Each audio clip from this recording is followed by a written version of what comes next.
ಸಿಲಿಂಡರ್ಗಳು, ಸೀಲಲ್ಲ ಇವು ಎಲ್ಲ. ಕೆಲವೊಂದು ಇದಾವೆ, ಅರ್ಧ ಇದಾವೆ, ಎಲ್ಲ ಅರ್ಧ ಇದಾವೆ, ಅರ್ಧ ಇಲ್ಲ, ಅರ್ಧ ಇದಾವೆ. ನೋಡಿ ಎಷ್ಟೊಂದಿದೆ. ವೆಯ್ಟ್ ಚೆಕ್ ಮಾಡೋ ಮಿಷಿನ್ಗಳು ಕೂಡ ಬಿಟ್ಟಿಲ್ಲ ನೋಡಿ. ಇವರೆಲ್ಲ ಗ್ಯಾಸ್ಗಳು ತುಂಬೋದು ಇಲ್ಲಿಗಲ್ ಆಗಿ, ಆ ಗ್ಯಾಸ್ಗಳು ತುಂಬೋದು. ಇಂಥ ಕೋಳಿ ಫಾರ್ಮ್ ಅಲ್ಲಿ ಇಂಥ ಸಿಲಿಂಡರ್ಗಳು ಏನಕ್ಕೆ ಬೇಕು? ಕಾಳಸಂತೆಯಲ್ಲಿ ಮಾರಾಟ ಆಗ್ತಿದೆ ನೂರಾರು ಸಿಲಿಂಡರ್ಸ್.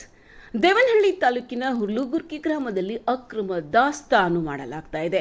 ರಾತ್ರೋರಾತ್ರಿ ಗೌಡನ್ ಮೇಲೆ ಸಾಮಾಜಿಕ ಕಾರ್ಯಕರ್ತ ನಿಖಿಲ್ ದಾಳಿ ಮಾಡಿದ್ದು, ದಾಳಿ ವೇಳೆ 100ಕ್ಕೂ ಹೆಚ್ಚು ಸಿಲಿಂಡರ್ ಅಕ್ರಮ ದಾಸ್ತಾನು ಪತ್ತೆಯಾಗಿದೆ. ಹೆಚ್ಚಿನ ಬೆಲೆಗೆ ಮಾರಾಟ ಮಾಡಲು ಅಕ್ರಮವಾಗಿ ದಾಸ್ತಾನು ಮಾಡಿದ ವ್ಯಕ್ತಿಗಳನ್ನ ಪೊಲೀಸರು ಈಗ ಬಂಧಿಸಿದ್ದಾರೆ. ಅಕ್ರಮ ಜಾಗದಲ್ಲಿ ರೀಫಿಲಿಂಗ್ ಮಾಡ್ತಿದ್ರು ಎಂಬ ಆರೋಪ ಕೂಡ ಕೇಳಿ ಬರ್ತಾ ಇದೆ. ಗೃಹ ಬಳಕೆ ಸಿಲಿಂಡರ್ ಪಡೆದು ಅಕ್ರಮವಾಗಿ ವಾಣಿಜ್ಯ ಉದ್ದೇಶಗಳಿಗೆ ಮಾರಾಟ ಮಾಡಲಾಗ್ತಾ ಇದೆ ಎಂದು ವರದಿಯಾಗಿದೆ. ಅಕ್ರಮ ದಾಸ್ತಾನಿನಲ್ಲಿದ್ದ ಗೃಹ ಬಳಕೆ ಸಿಲಿಂಡರ್ಸ್ ಮತ್ತು ಕೆಲ ವ್ಯಕ್ತಿಗಳು ಪೊಲೀಸರ ವಶಕ್ಕೆ ಪಡೆದಿದ್ದಾರೆ.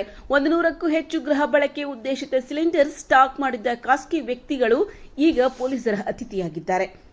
ಇನ್ನು ದೇವನಹಳ್ಳಿ ತಾಲೂಕಿನ ವಿಜಯಪುರ ಪೊಲೀಸ್ ಠಾಣಾ ವ್ಯಾಪ್ತಿಯಲ್ಲಿ ಘಟನೆ ನಡೆದಿದ್ದು, ವಾಣಿಜ್ಯ ಸಿಲಿಂಡರ್ ಸಮಸ್ಯೆ ನಡುವೆ ಅಕ್ರಮ ದಾಸ್ತಾನು ಬೆಳಕಿಗೆ ಬಂದಿದೆ. ಇದೆಲ್ಲ ಒಂದು ರೂಲ್ಸ್ ಅಂಡ್ ರೆಗ್ಯುಲೇಷನ್ಸ್ ಇರ್ತದೆ. ಗ್ಯಾಸ್ ಫಿಲ್ಲಿಂಗ್ ಮಾಡಕ್ಕೆ ಅವ್ರದೇ ಆದ ಭಾರತ್ ಗ್ಯಾಸ್ ಆಗಿರ್ಬೋದು, ಯಾವ್ದು ಗ್ಯಾಸ್ ಆಗಿರ್ಬೋದು, ನೋಡಿ ಇದೆಲ್ಲ ಇದ್ರ ಮೇಲೆ ಇರ್ತಕ್ಕಂಥ ಎಲ್ಲ ಕೆರೆದಾಕ್ಬಿಟ್ಟಿದ್ದಾರೆ. ಯಾವ್ದು ಗ್ಯಾಸ್ಗಳನ್ನೇ ಗೊತ್ತಾಗ್ತಾ ಇಲ್ಲ. ಎಲ್ಲ ಹಳೆ ಗ್ಯಾಸ್ಗಳು. ಇದಕ್ಕೆಲ್ಲ ಸ್ಥಳೀಯ ಪೊಲೀಸರು